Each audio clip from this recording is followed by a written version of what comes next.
अस्सलाम वालेकुम दोस्तों, सजनों, भिरावो, वसेब वासियों।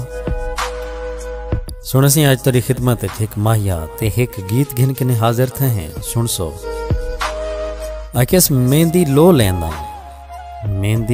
लेंदा जड़ा माही दी याद आवे कल्हा बह के रो लेंदा।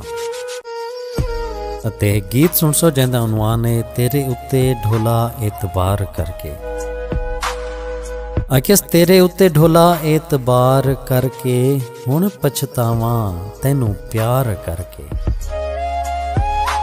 ते आखिस सुन बेवफा कसमा न चा देंदा वदा है केड़ी गल दी सजा।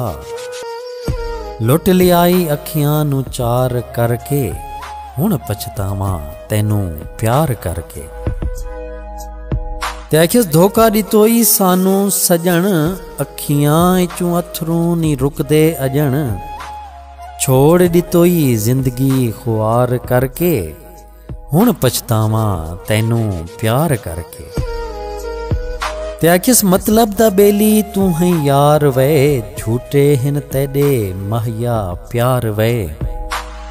प्यार विच ढोला कारोबार करके हुण पछतावा तैनू प्यार करके। ते आखिस हट के खलो वछोड़ वे अदनान तू साडी दिल मोड़ वे। भुल गियों पक्के इकरार करके हुण पछतावा तैनू प्यार करके। बहुत शुक्रिया सोना सिंह, कमाल मेहरबानी। दुआएं चाद रखे सो अल्लाह पाक तुआकू सारे वसेब ते परदेस को अपने हिफ्ज़ व अमान च रखे। रब सोने दे हवाले से।